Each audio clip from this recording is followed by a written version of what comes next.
کا عنوان شہادت حضرت سیدنا عثمان ابن عفان و عظمت قرآن۔ اللہ عز و جل کی بارگاہ میں دعا ہے کہ مالک کریم میری زبان پر کلمۃ الحق جاری فرمائے۔ سامعین احتشام، حضرت عثمان رضی اللہ تعالیٰ عنہ سابقون الاولون میں سے ہیں اور پہلے ایمان لانے والوں میں سے ہیں، اور حضرت سیدنا ابو بکر صدیق رضی اللہ تعالیٰ عنہ کی دعوت پر جو پہلا شخص ایمان لے کے آیا جناب سیدنا ابو بکر صدیق کے بعد، اسے حضرت سیدنا عثمان کہا جاتا ہے۔ آپ کی یہ شان ہے کہ آپ کی زوجیت میں حضور علیہ السلام کی 2 صاحبزادیاں بھی تھیں اور حضور علیہ السلام کے محبوب ترین صحابہ میں سے تھے۔ آپ کے ایمان لانے کا واقعہ بھی بڑا دلچسپ ہے۔ حضرت عمر بن عثمان فرماتے ہیں کہ حضرت عثمان رضی اللہ تعالیٰ نے فرمایا کہ میں اپنی خالہ عروہ بنت عبد المطلب کے گھر میں تھا، وہ بیمار تھی، میں ان کی تیمارداری کرنے کے لیے گیا ہوا تھا۔ اتنے میں بیٹھا تھا، حضور علیہ السلام بھی تشریف لے آئے۔ جب حضور تشریف لائے تو میں حضور علیہ السلام کو غور سے دیکھنے لگا۔ میں نے آپ کی نبوت کا چرچا سنا تو ہوا تھا، مگر میں اس وقت حضور علیہ السلام کو غور سے دیکھنے لگا۔ حضور میری طرف متوجہ ہوئی اور فرمایا کہ عثمان کیا بات ہے، اتنی غور سے تم کیوں دیکھتے ہو؟ حضرت عثمان فرماتے ہیں اے محمد، ہم آپ کو جانتے ہیں کہ آپ کتنے حسن اخلاق والے ہیں، حسن خلق والے ہیں، کتنے صادق، سچے اور امین ہیں، پھر بھی لوگ آپ کے بارے میں ایسی باتیں کر رہے ہیں جو کہ آپ کی شایان شان نہیں۔ حضور علیہ السلام نے ان کی طرف دیکھا اور بآواز بلند کہا لا الہ الا اللہ۔ حضرت عثمان فرماتے ہیں کہ حضور علیہ السلام کے اس کلمے کا مجھ پر اتنا اثر ہوا کہ مجھ پر حضور علیہ السلام کا جلال چھا گیا اور میں گھبرا گیا۔ پھر حضور علیہ السلام کا شانہ نبوت سے باہر اپنی خالہ کے گھر سے جب باہر تشریف لائے تو میں بھی حضور کے پیچھے پیچھے آ رہا تھا۔ جب حضور علیہ السلام اپنے گھر سے باہر نکلے تو میں بھی حضور کے پیچھے پیچھے آ رہا تھا، اور حضور علیہ السلام کا یہ کلام لا الہ الا اللہ، یہ کلام میرے دل میں حضور کا گھر کر گیا۔ پھر کیا ہوا، جب حضور نکلے تو میں بھی حضور کے پیچھے تھا، پھر حضور نے جب میری طرف دیکھا کوئی کلام نہیں فرمایا، بلکہ سورۃ الذاریات کی یہ آیت مبارکہ تلاوت فرمائی وَفِي السَّمَاءِ رِزْقُكُمْ وَمَا تُوعَدُونَ فَوَرَبِّ السَّمَاءِ وَالْأَرْضِ إِنَّهُ لَحَقٌّ مِثْلَ مَا أَنَّكُمْ تَنطِقُونَ۔ یہ جب آیت مبارکہ آپ نے تلاوت فرمائی تو میں نے کہا حضور آپ کرم فرمائیے کہ جتنا پیارا آپ کا کلام ہے، جتنی پیاری آپ کی گفتگو ہے۔ اچھا یہاں پر میں ایک بات کہنا چاہوں گا، جب کوئی قاری قرآن آج کے دور میں قرآن پاک کی تلاوت کرتا ہے تو اتنی خوبصورت لگتی ہے، کہتے ہیں کمال کر دی جناب، کانوں سے دل میں اتر گئی، دل کو بڑا سکون مل گیا۔ تو بتائیے جب صاحب قرآن نے قرآن کی تلاوت کی ہوگی تو کیا ہوگا؟ جب قرآن کی تلاوت صاحب قرآن نے کی ہوگی تو اس وقت قرآن کے حسن کے اندر کیا چاشنی ہوگی اور کیا الفاظ کی ادائیگی ہوگی۔ اللہ اکبر کبیرہ۔ جب حضور علیہ السلام نے یہ قرآن پاک کی آیات مقدسہ تلاوت کی تو حضرت عثمان کہتے ہیں یا رسول اللہ مجھے بھی اپنے دامن کرم میں۔ حضرت عثمان بھی ایمان لے اور مسلمان ہو گئے۔ حضرت عثمان چونکہ بہت زیادہ مالدار تھے، آپ کے پاس بہت زیادہ مال تھا، پیسہ تھا، بڑی چاہت لالچ رکھتے تھے، مگر جب اسلام آپ لے کے آئے تو ساتھ ہی مشکلیں آنا شروع ہو گئی۔ حضرت عثمان کے عزیزوں نے حضرت عثمان کو باندھ دیا، باندھے رکھا، کہتے اے عثمان کلمہ چھوڑ دے، اے عثمان کلمہ چھوڑ دے۔ حضرت عثمان نے کہا ہوگا مر ہی جاؤں جو اس در سے جاؤں 2 قدم، مر ہی جاؤں جو اس در سے جاؤں 2 قدم، کیا بچے بیمار غم جانے مسیحا چھوڑ گئے۔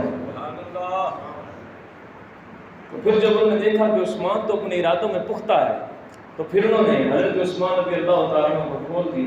پھر جب حکم ہجرت ہوا تو حضرت عثمان رضی اللہ تعالیٰ عنہ پہلے ہجرت کرنے والوں میں نظر آتے ہیں۔ آپ نے ہجرت حبشہ کی، ہجرت حبشہ کا واقعہ بھی بڑا پیارا ہے۔ حبشہ سے لوگ آ رہے ہیں، لوگوں کے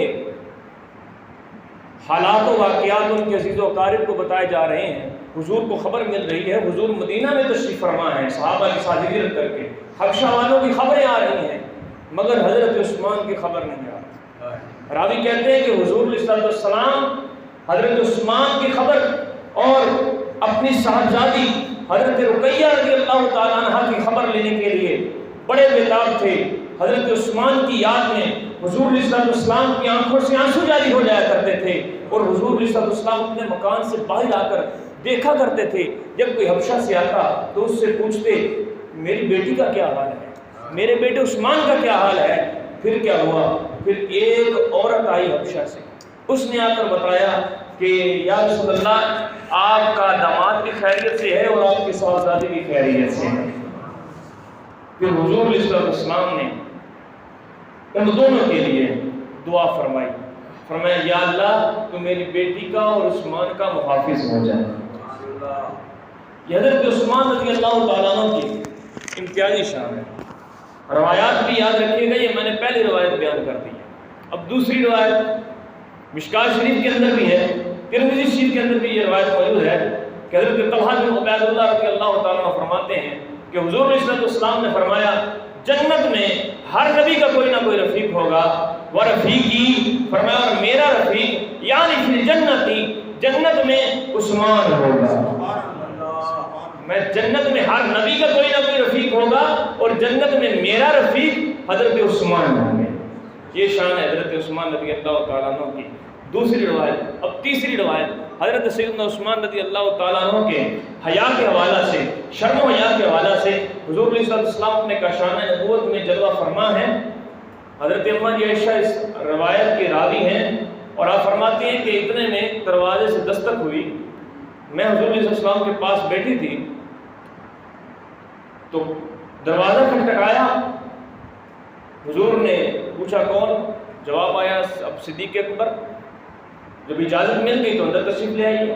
حضور علیہ السلام چارپائی پر لیٹے ہوئے تھے اور آپ کی چادر مبارک، تہبند مبارک آپ کی پنڈلیوں سے ہٹی ہوئی تھی۔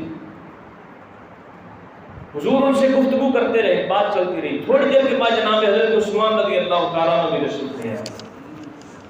جب حضرت عمر فاروق رضی اللہ تعالیٰ عنہ تشریف لائے دوسرے نمبر پر، تو حضرت سیدنا عمر فاروق رضی اللہ تعالیٰ عنہ نے بھی اجازت مانگی، حضور نے اجازت عطا فرمائی۔ حضرت عمر فاروق بھی آ گئے، ان سے بھی گفتگو ہوتی رہی۔ کچھ دیر گزرنے کے بعد حضرت عثمان دروازے پر تشریف لائے۔ جب حضرت عثمان تشریف لائے تو حضور علیہ السلام لیٹے ہوئے تھے، جلدی سے بیٹھ گئے، بیٹھے اور اپنے تہبند مبارک کو اور اپنے کرتا مبارک کو درست فرمایا۔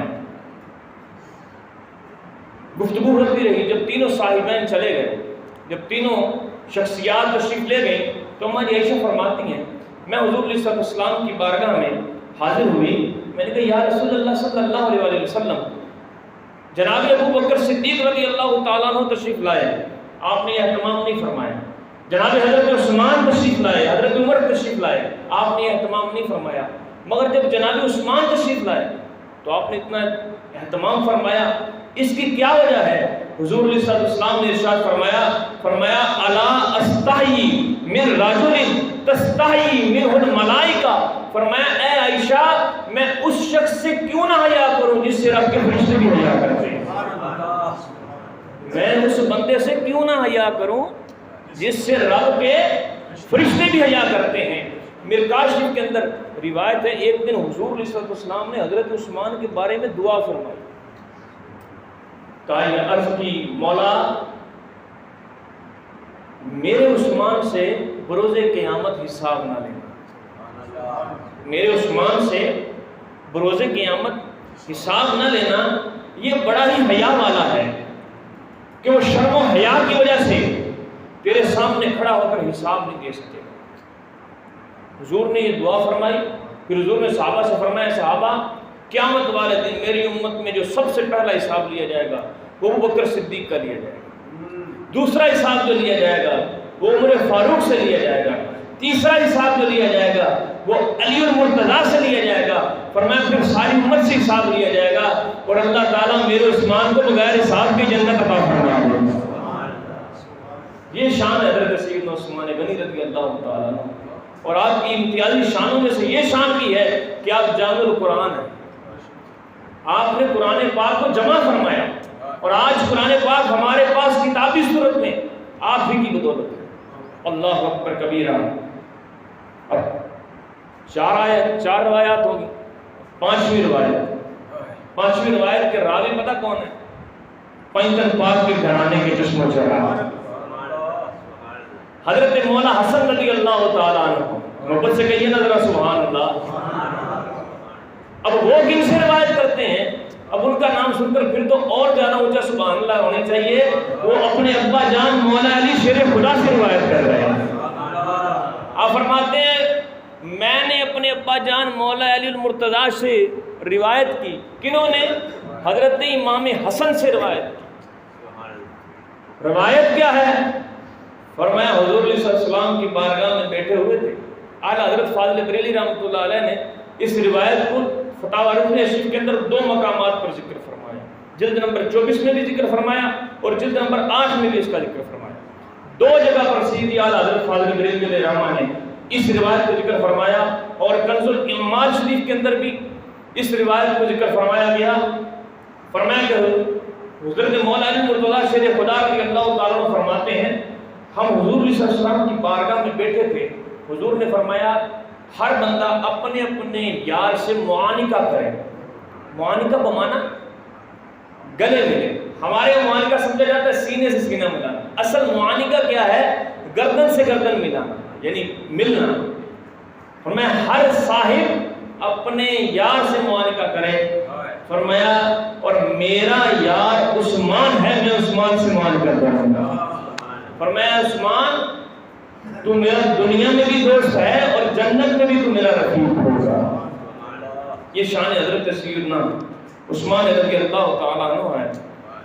غزوہ تبوک کے موقع پر، یہ چھٹی روایت میں بیان کر رہا ہوں، غزوہ تبوک کے موقع پر حضور علیہ السلام نے مال کا حکم فرمایا، صحابہ مال دو۔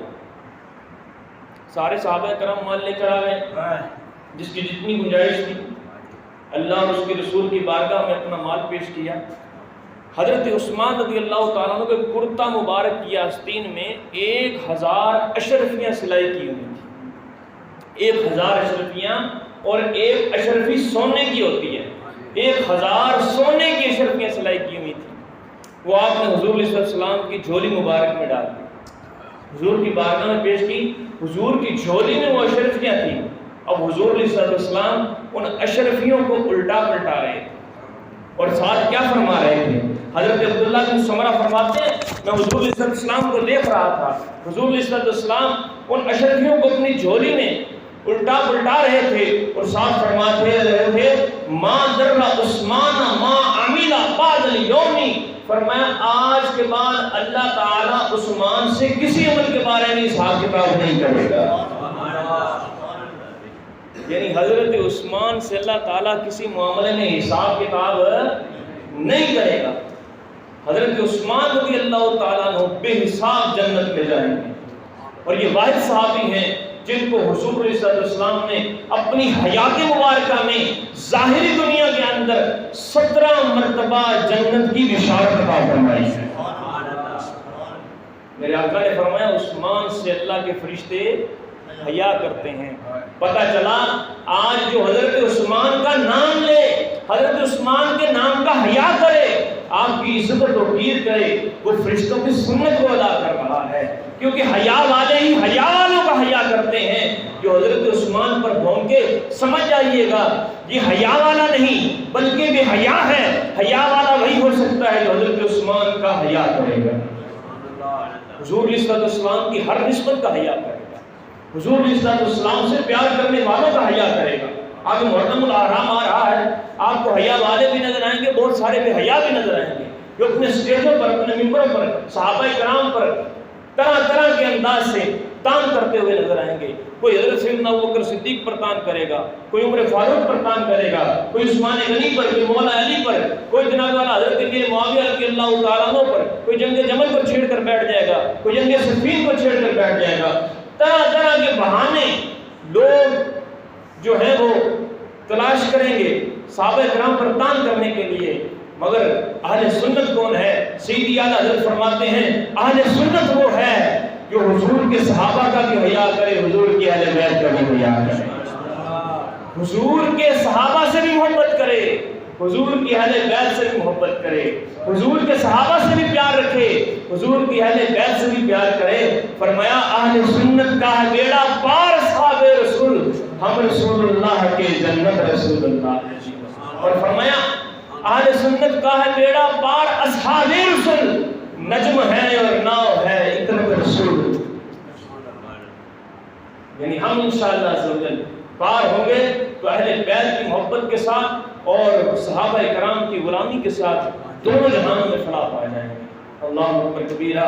آج جامع القرآن حضرت سیدنا عثمان رضی اللہ تعالیٰ عنہ کا یوم شہادت بھی ہے، اور اسی یوم شہادت کے موقع پر سویڈن کے اندر عید کے دن قرآن پاک کی بے حرمتی کی گئی، کروڑوں مسلمانوں کے، اربوں مسلمانوں کے دلوں کو، 2.5 ارب سے زائد مسلمانوں کے دلوں کو چھنی کیا گیا۔ اللہ اکبر کبیرہ۔ قرآن پاک وہ عظیم کتاب ہے، تمام مذاہب والے جو آسمانی کتابوں کا دعویٰ کرتے ہیں، جو کہتے ہیں انجیل مقدس آسمانی کتاب، ہم کہتے ہیں بالکل آسمانی کتاب، تورات آسمانی کتاب، زبور آسمانی کتاب، صحائف آسمانی کتاب، ہم سب کا حیا کرتے ہیں، مگر ہم کہتے ہیں لاؤ کوئی نظام قرآن جیسا بھی تو لاؤ۔ حقوق العباد کا تذکرہ ہو قرآن میں ملتا ہے، حقوق اللہ کا تذکرہ ہو قرآن میں ملتا ہے، نظام سیاسیات ہو قرآن سے لو، نظام معاشیات ہو آؤ قرآن کے دامن میں آ جاؤ، نظام تجارت ہو آؤ قرآن کے دامن میں آ جاؤ۔ قرآن دین میں بھی تمہاری رہنمائی کرے گا، آخرت میں بھی تمہاری رہنمائی کرے گا، اور قرآن کا یہ چیلنج ہے کہ قرآن کی حفاظت خود اللہ عز و جل کی ذات کر رہی ہے۔ قیامت آئے 1000 سال کے بعد، قیامت آئے 1,00,000 سال کے بعد، قیامت آئے کروڑ سال کے بعد، قرآن پاک کا ایک حرف بھی زیر